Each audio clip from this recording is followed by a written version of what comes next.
Good evening. It is Groundhog Day, February 2nd, 2012.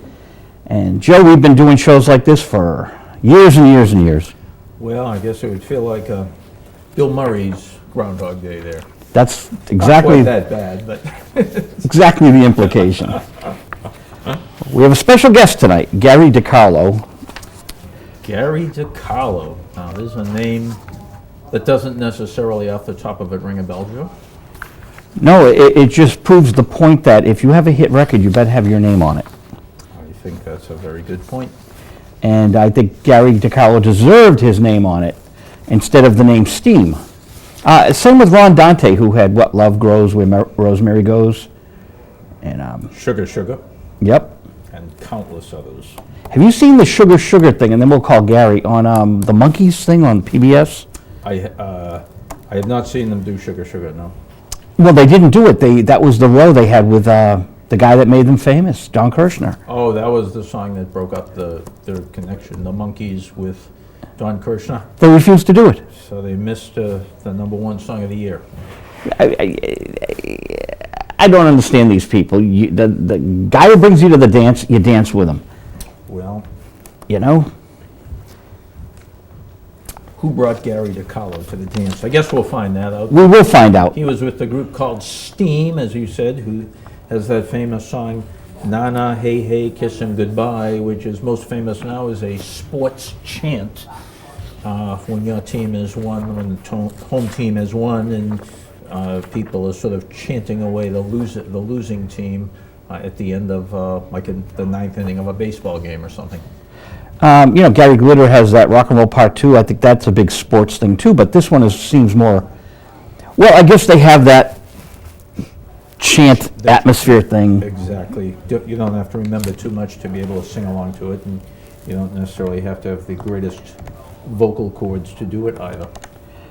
So you're attempting to call Gary DeCarlo as we speak, huh? That's correct. Well, let's hope he's there. If not, we'll just have to.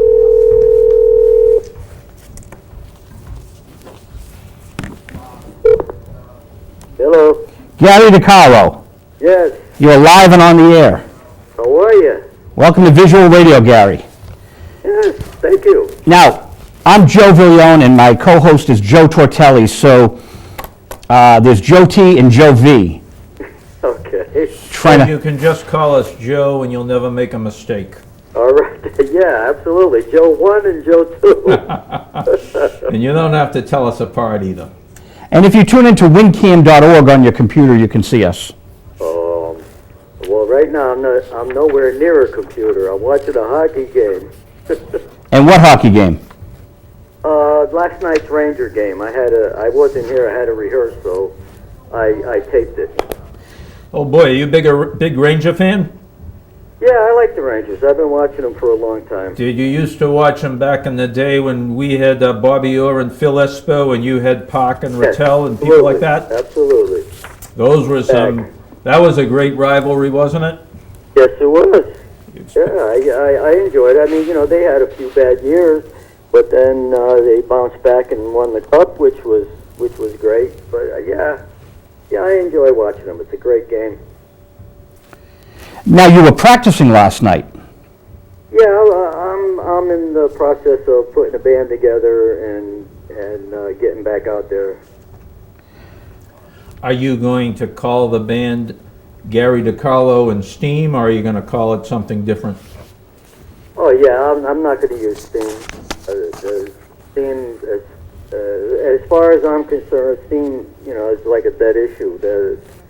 That actually was just a name that was put together because they needed something for the group that went on the road. But actually, there was no Steam.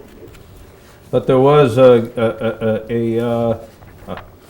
somebody with a solo career, wasn't there? Well, that was me. That was Garrett's. I sang under the name of Garrett Scott, and I wrote under the name of Gary DeCarlo. So when the Nana record was born, which was the B-side of one of the things that I had cut, the company liked it, and they split the record. and I was told that I could do either one, both. And when it came time to have a group and say, look, man, they're both taking off, so you got to get a group, I had no group. And I was told that I was going to be given a group, which never materialized, and that wound up being where this name of Steam popped up. That's where it originated.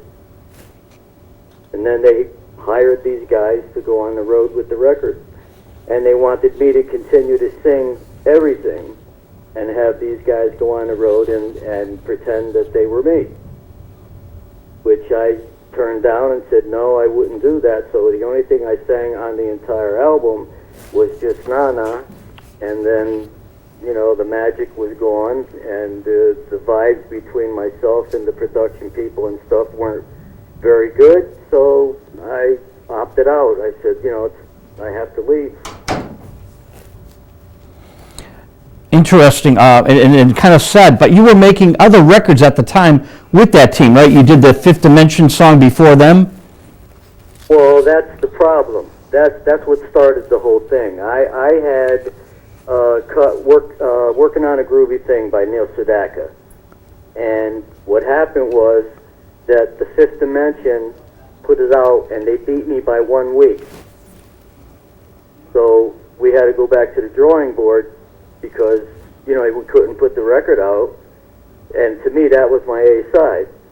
So we wound up putting out a thing by Larry Weiss, who wrote Rhinestone Cowboy, a thing called Sweet Lauralee, and then Nana became the B side of that, and then the record was split, and then it became what it became.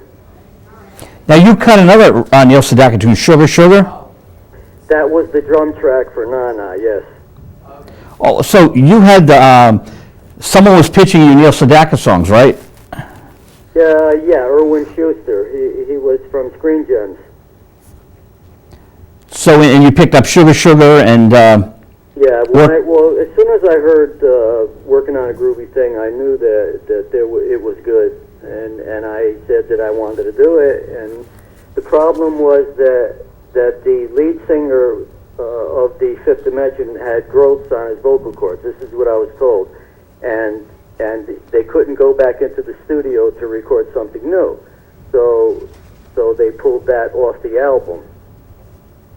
And like I said, they beat me by that 1 week. Which has happened so many times in pop music. It's a heartache. 3 people, Ronnie Spector had it, Juice Newton, and Bonnie Tyler. Yeah,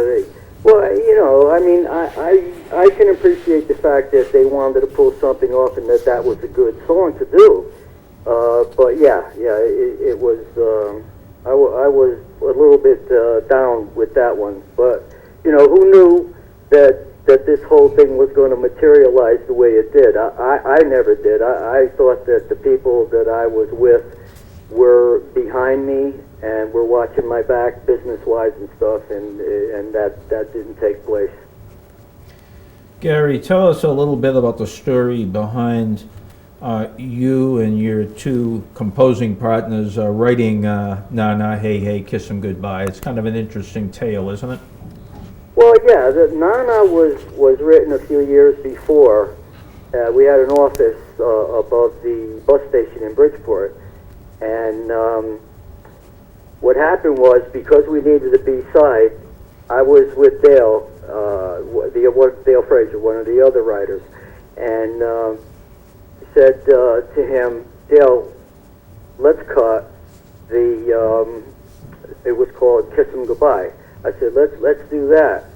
And at the time, Paul and I were not really, he was kind of mad at me at the time. And I said to Dale, tell Paul that I want to do that song. And he said, okay. So he told Paul, and we went into the studio, and he did an 8-bar loop off of Sugar Sugar with the drum track, and then we started building the track. with the piano. There was no guitar on it. There was no bass on it. That's all piano and organ overdubs. And I played percussion on a board with 2 drumsticks that had cloth on the tips, and it was just held up to the microphone. And the chant was born that night in the studio. Paul was at the piano, and we were running over the melody. And when he got to the hook, he had the entire hook with all na-nas. And I put through the hey-hays in it, and that's the way it was born. And then it was recorded, mixed, and done by, let's see, we went in around 7 o'clock that night, and by 5 in the morning it was done just the way you heard it on the radio. Whoa. And you just didn't want that as your A-side of a song for yourself, and Mercury Records wanted it as an A-side. Is that the story, or is it more complicated than that? No. I wanted that, but I was told that I couldn't because I didn't have a group. But in the process of that being said to me, I was told that I could get a group through a booking agency that Paul used to do business with. And when it came time, I said to him, "Where's the group?" I didn't have a group. So now what do I do? He said, "Well, the company wants this, the company wants that." So how am I supposed to represent it if they wanted a group? And he had already called it and said that I had no group. So what do I do at that point? So you were Don't forget, he was my manager, he was my producer, and he was my publisher. And I was someone who just wanted to sing and was musical. As far as the business was concerned, I didn't know nothing. I knew absolutely nothing about the business. So now, is he Paul Lecker or Lecker? Yeah, Paul Lecker, yeah. Paul Lecker. Now, did you and Paul know each other from your hometown of Bridgeport, Oh, Connecticut? yeah, absolutely. We knew each other from when I was about 14 years old. We used to see each other downtown in Bridgeport, and we both had stand-up vocal groups, doo-wop groups. And we used to sing at a lot of different venues, and we'd see each other a lot. And then he started playing piano for a group that I was in called we had 3 names: the Chateaus, the Glenwoods, and the Citations. We had a few records out, but basically we were a stand-up vocal group. We did a lot of local stuff.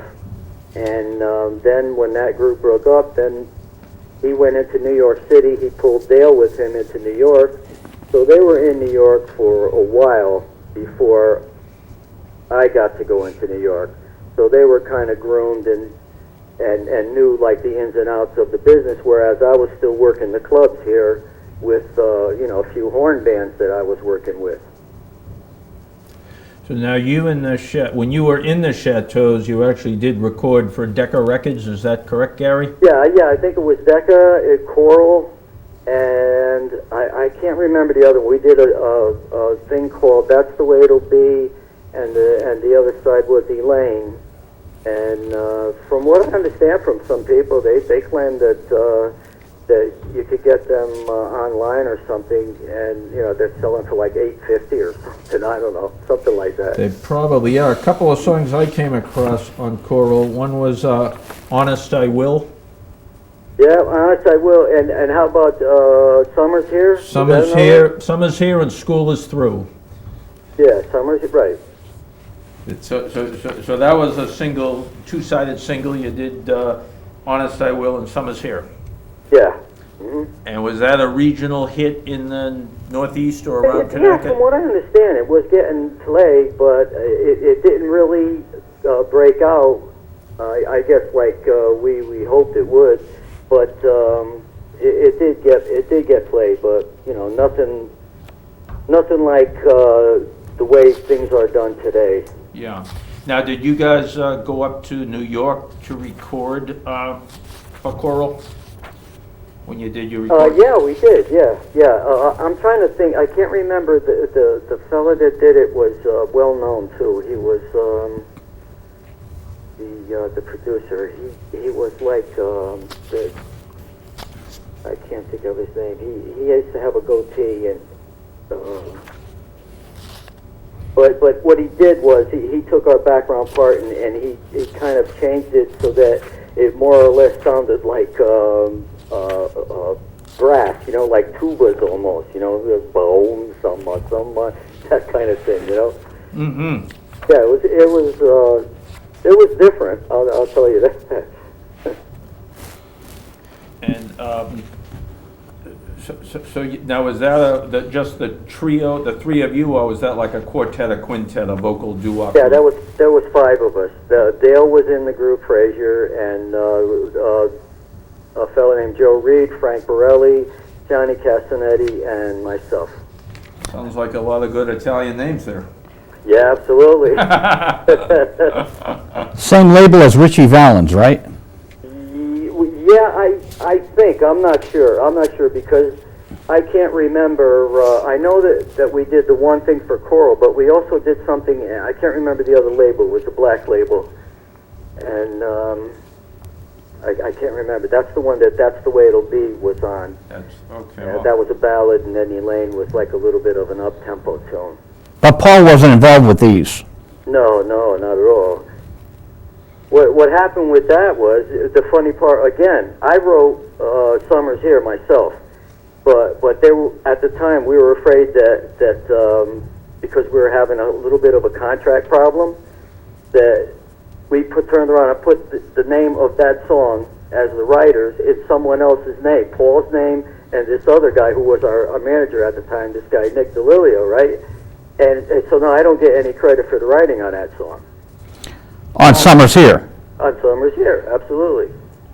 So Now, could I just backtrack a little? Which was the first label you got signed to? Was it Decca or Coral? Do you know? I think it's Decca. I think you're right. That was a black label? well, Decca owned Coral, I believe. I Oh. think Decca was the major label, and I think they may have owned Coral. I'm not sure. Is that correct? Wait, I have the record. Oh, wait a minute. Might have been Jubilee. You might have been on Jubilee Records to begin with. Yeah, I think that was the first. That was Elaine, maybe. With Elaine, yeah, I think that was it. With Barbara Streisand's producer was the engineer. What was his name? He's the Phil Ramone. On which? Phil Ramone worked with the Fifth Estate, and they were on Jubilee. But that would have Yeah, been years yeah, later. it is Ah. Jubilee. Jubilee, yeah. Yeah, let's check it out here. You would think of the big name. I was just throwing Phil Ramone out there. But it could be, but Fifth Hey, wait. Estate worked with him. Let's see what it Many says years on later, there. but it Frank, could be. arranged and conducted by Stan Vincent. Oh, Ooh Child, 5 Stair Steps. Yeah, it's Jubilee, and, yep, Stan Vincent. Now, I used to manage Jimmy Miller, the Rolling Stones producer, Yeah. and he used to say Stan Vincenzo, they used to call him. I talked to Stan once on the phone. Nice guy. Yeah. Oh, so did he work with you? Yeah, well, I guess for that one record, yeah. And he had that big hit with 5 Stair Steps. Remember that? Yes, I do. Okay, so what we do in the show, Gary, is we do something called the demo that got the deal. Was there a demo for the deal? No. I mean, we just went there and we sang. They liked it, and we just we recorded it. You know, it was our first time in the studio. So how did the deal come about? Did they see you live?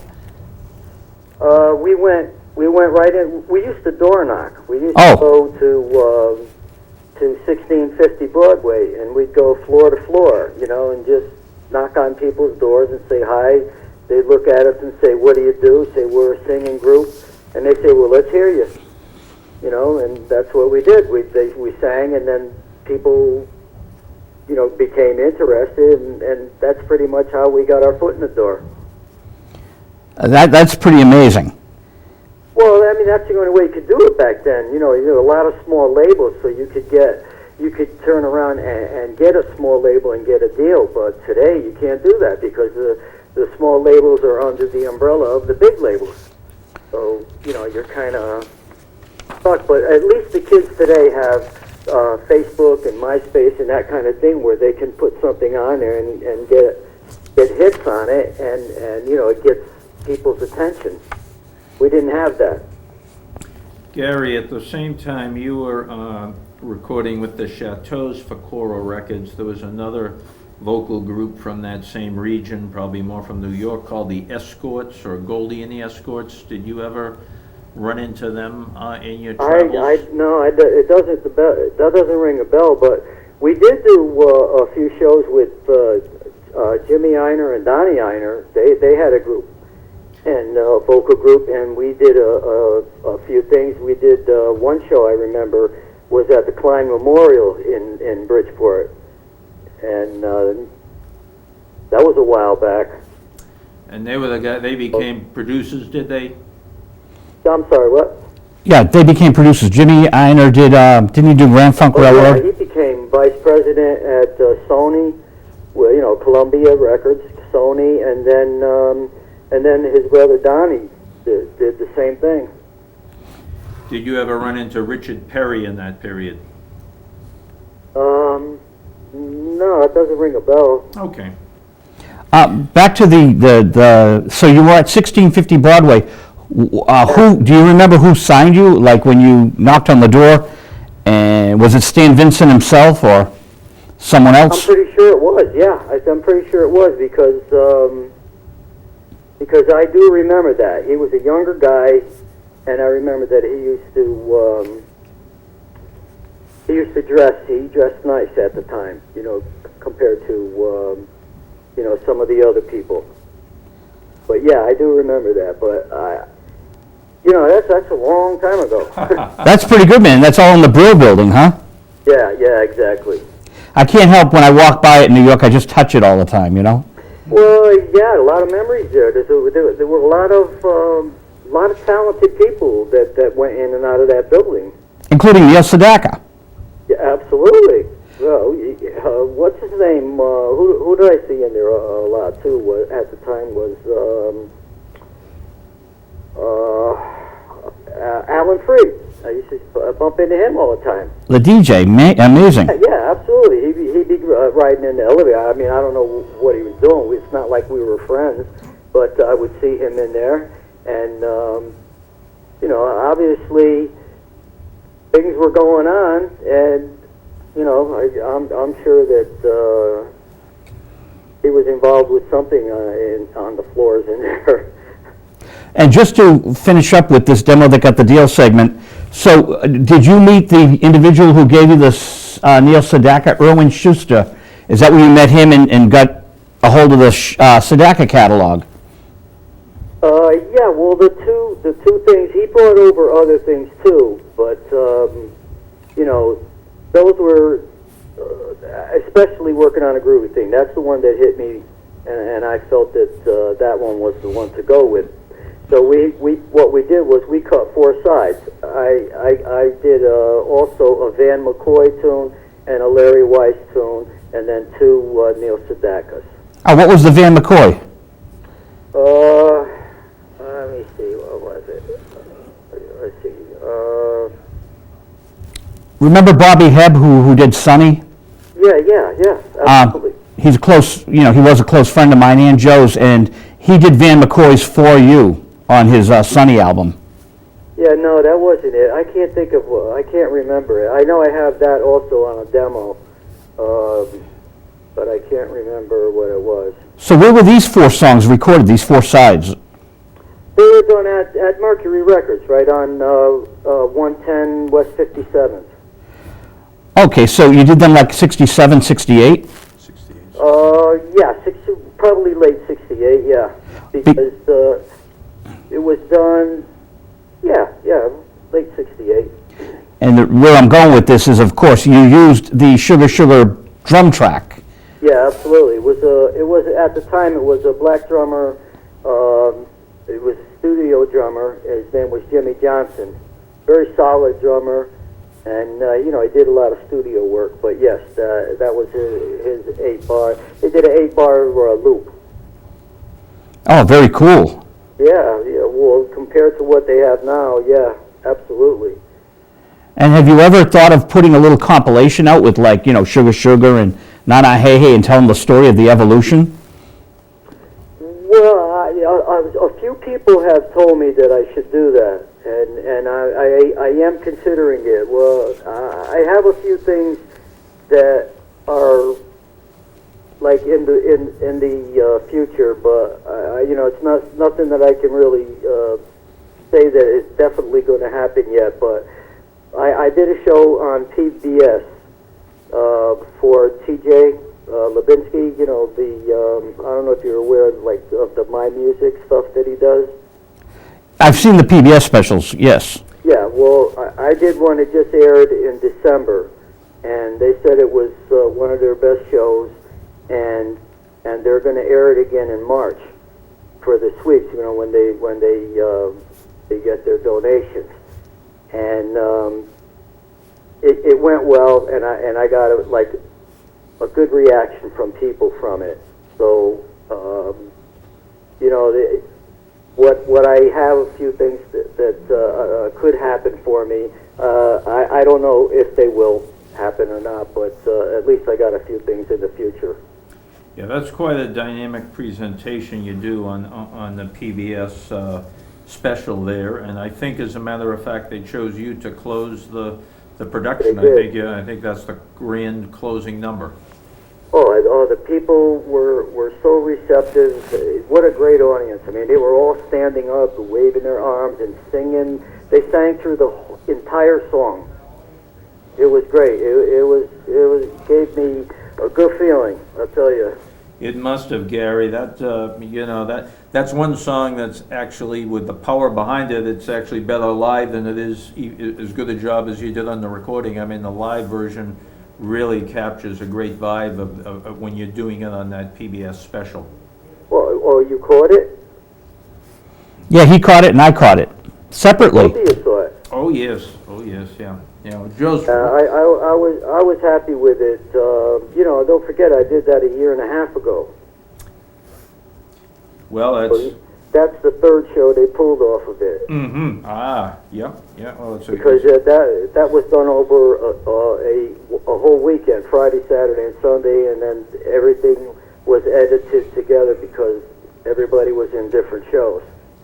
Yep. Well, it's a great moment for you, Gary DeCarlo. Absolutely. I enjoyed it. They were nice people, and hopefully I do it again. Did you meet the people in the Jefferson Starship that night? No, because they weren't there that night. That's what I mean. They were put into that. I edited from. I don't know if they were there Friday or if they were there Sunday, but I didn't see them on the Saturday show that I did. Interesting. Well, Gary DeCarlo, if we could just go back a little bit again, just to catch up with what happened to you during the 1960s. Now, how did you get signed as a solo artist, as Garrett Scott solo singer, to Mercury Records in the late 1960s, Gary? I had gone into New York. I had cut something in the Bridgeport area at a studio, and I went into New York City and I was door knocking. And as I was door knocking, I went to Buddha Records. And Paul was at Buddha Records. And when I knocked on the door, I went inside, and Paul was sitting inside at a desk, and he was with this other fellow who was his mentor and partner, was Bob Reno. And Paul said, hey, how you doing? We talked for a while, and I explained to him what I wanted to do, and he said, what do you have? I played it for him, and, he liked it. And he said to me, I asked him, I said, would you be interested in doing something? And he said, yeah.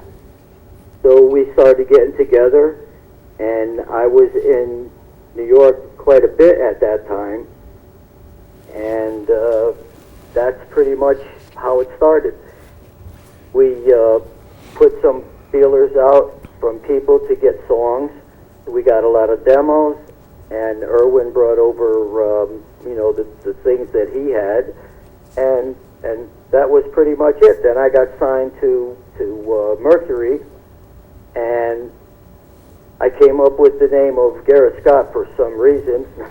I have no idea why, because I thought that was the thing to do at the time. I don't know. I knew a lot of people that that just sang under another name or whatever. So I thought that was the thing to do. I like the name, by the way. Pretty cool. I like the name, you know. I also found out that I think that there's a guy who makes movies and stuff. His name is Garrett Scott. So It's got that leading man quality to it. yeah, it has a ring to it, huh? Now, do you remember the title of the song that you cut in Bridgeport and you brought up as your demo to New York? Man, let me see. What was it? No, I can't remember. Is it something you wrote yourself? Yeah, absolutely. And would you have cut it with like a band in Bridgeport or just like yourself on a piano or something? No. Well, I cut that. We went to, I think it was in New Jersey. We went to New Jersey. I brought a band in with me, and we cut it in New Jersey. One side was an upside, and the other side was a ballad. And I can't even remember what it was. And at the same I time, had done something even earlier than that. I with Dale and You'll Get Yours Someday, it was called, which was a ballad. And I can't even remember when that was. Maybe 1959 or 61. I don't know, somewhere around there. and was that a demo or was that one actually released as a single, do you think? Yeah, that was released. I think it was released. I can't remember what label it was on either, because I want to say that it had something to do with Columbia, but I'm not sure. Oh, that'd be all fun stuff to have on a compilation. Well, yeah, I don't know the first thing about going about doing it, but yeah, I wouldn't mind. I would like to have the story come out because a lot of people don't realize that that's me. And after all these years, you know, I want to finally set the record straight that that is me. And anytime that you'll see me or hear me sing, you'll know that's me.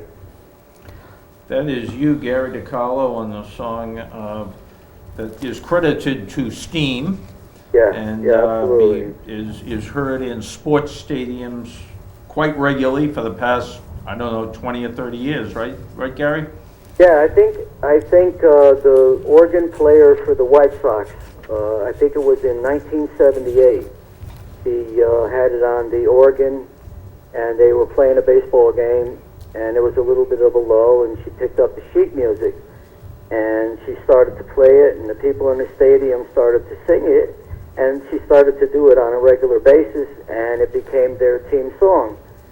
But since that point, it was used for football, baseball, hockey, soccer, you name it. I even saw it with skiing, and then ESPN, it was on the Jock Rock albums, and they said it was like one of the top 5 all-time sports songs. Plus, it's been in many movies. Remember the Titans, Raising Helen, Eddie, and quite a few commercials too. Budweiser, Miller High Life. We just had one recently, which was a Kohler commercial, which was pretty funny too, because it showed all these executives. You know, it shows like they're in a men's room, and then all of a sudden you see all these guys come out. They all come out at the same time. The doors open up, and then you hear the toilets flush, and then they start singing Nana, which was pretty funny. It's a different take on it anyway. Yeah, absolutely. Because Nissan used it, and instead of using it as BYE, they used it as BUY. Oh, have you done any stadiums like people do the national anthem? Do you do both? Well, as a matter of fact, I'm in the process right now of talking with someone that wants me to go into stadiums, which if it comes to be, it will probably be in the next month or two. And at the time, I guess a few years back, the Chicago Stadium, I guess it was 50 years old, and they were having a party, and someone had called me and was doing an interview with me, and they said, you know, that it would be kind of cool if the Chicago people had said, you know, to get in touch with me to have me sing the national anthem, but they never did. Only because I think, because of all the different stories that are on the internet, you know, so many people believe what they read.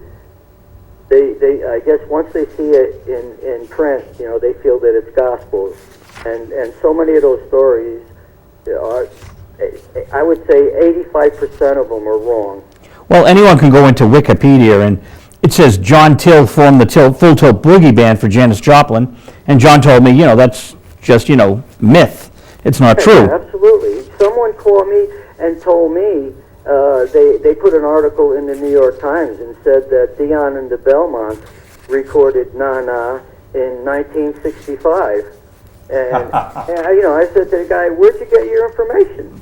And he says, "You know," I goes, "Well, why? Why?" I said, "The song wasn't copywritten until 1969. Yeah, but Al Jolson did it in the 20s.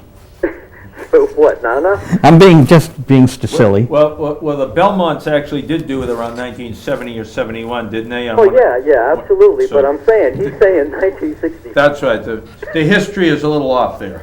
Yeah. But you did get your song sung by the great doo-wop group, the Belmonts. Yes. Yeah. We've had quite a few things, but also the Nylons from Canada. Yep. They did a doo-wop version, which did pretty well too. I think it went 12 in the country. In Canada. But yes, and Wow. Bananarama went #1 in England. And Bananarama, I think, have a dance mix of the song. Yeah, they did it pretty much like we did, right? But they did it in their style. And what I thought was funny was that they didn't change the lyric. They didn't say, you know, like, "She'll never love you the way I love you." You know what I mean? They said, "He'll never love you," which I thought was kind of odd. Well, at least they got some. But they got a lot of play out of it. Yep, and you got 1/3 of the songwriting on it, right? Yeah, So absolutely. That's good. Now, you yourself actually, as Garrett Scott, cut a disco version of it, didn't you? Yeah, I did. That went 12 in the country also on the disco charts. It was a real high energy thing.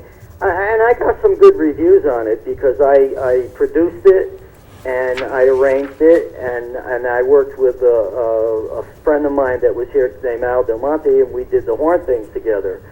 And it came out pretty good.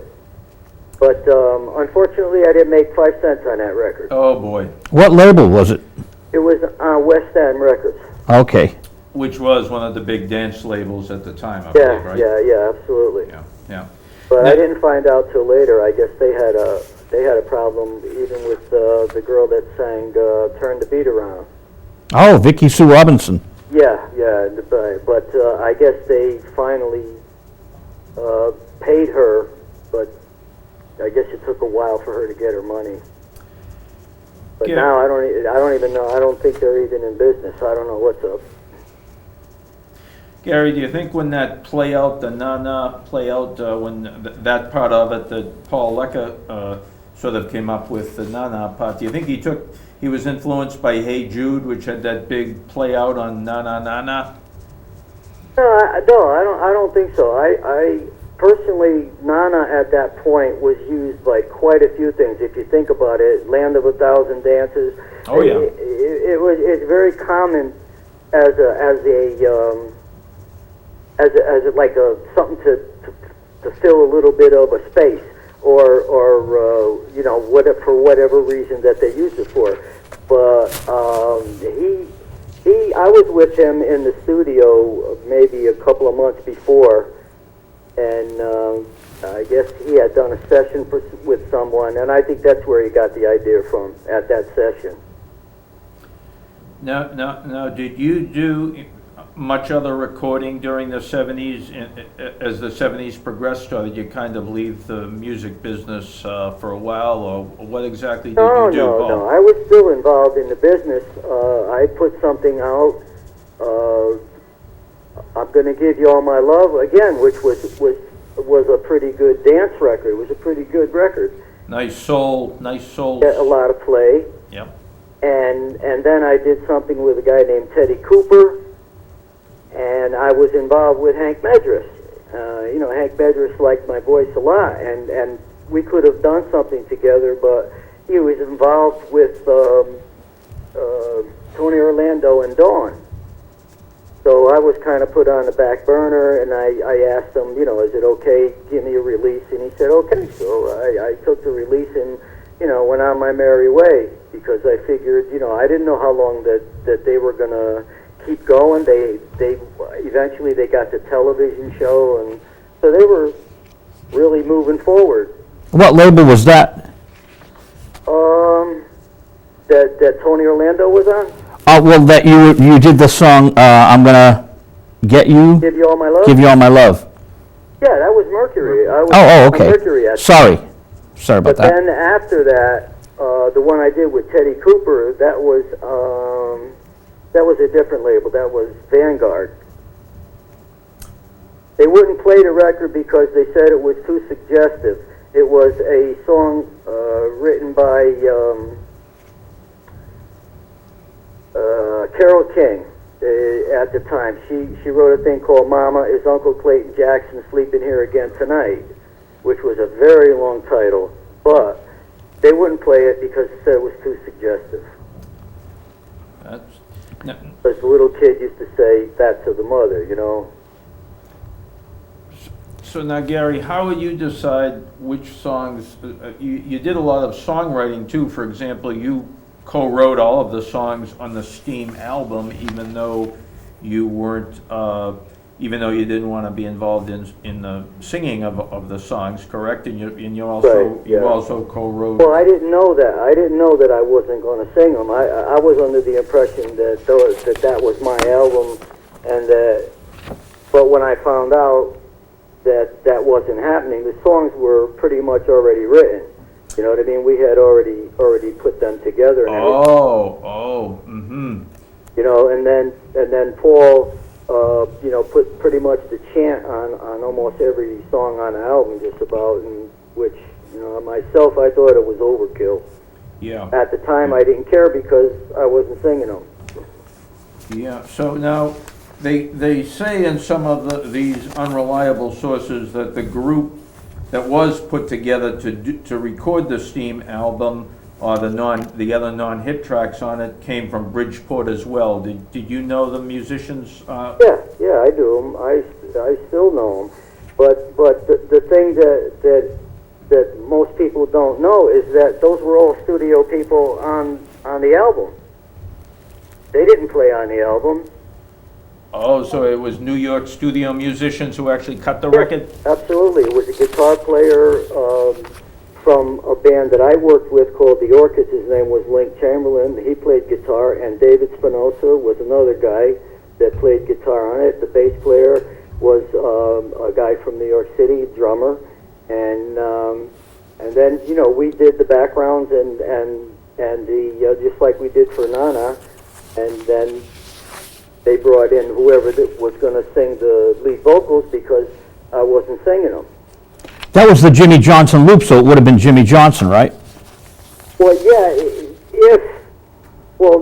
no, I don't know if he played on the rest of the album.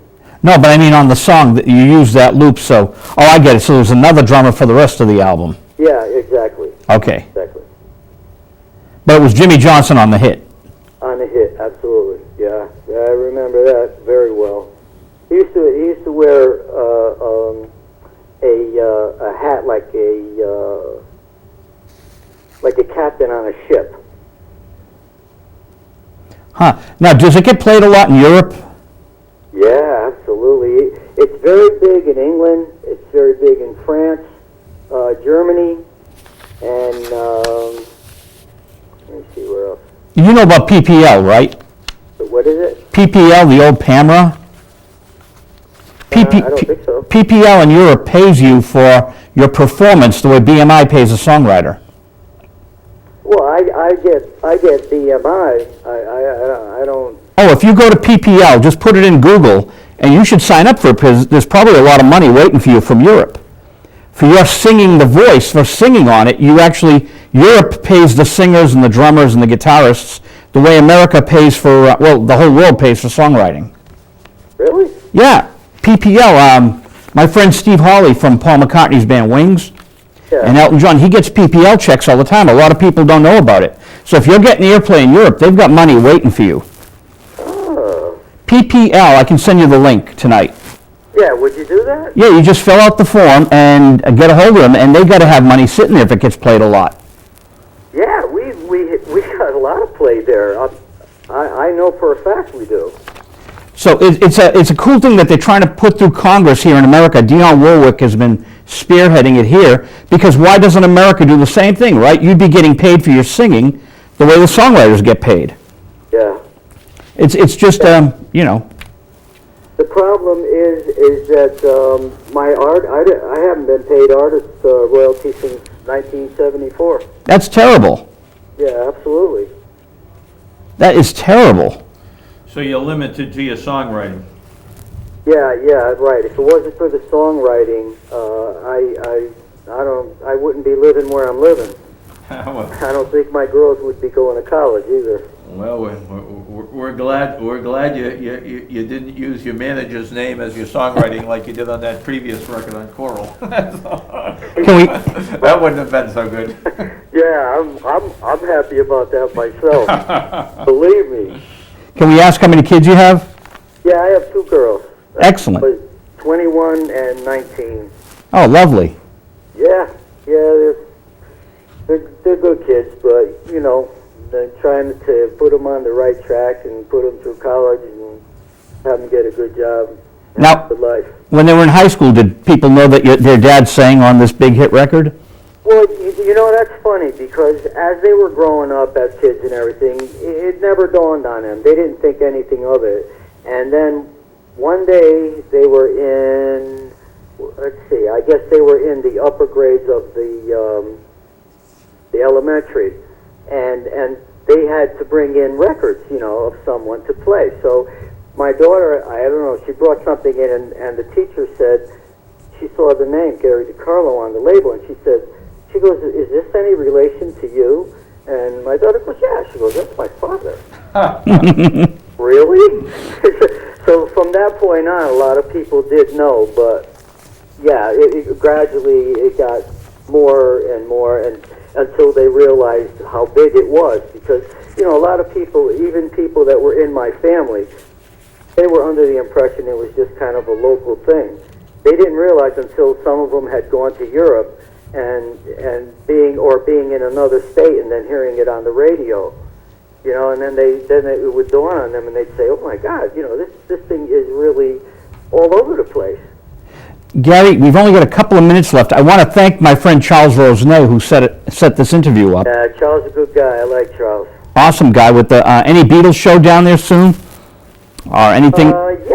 There's something going on February 10th at Alberio's. He has the Mercy Band there. They do the Beatles stuff. Oh, are you going to go and attend? Yeah, I'm going to pop in there, absolutely. Are you going to sing? Well, if I'm asked, I probably will. Awesome. You know, you're welcome up here in Boston anytime. We'd love to have you in studio, and I'm sure Joe would want to come back and talk to you again.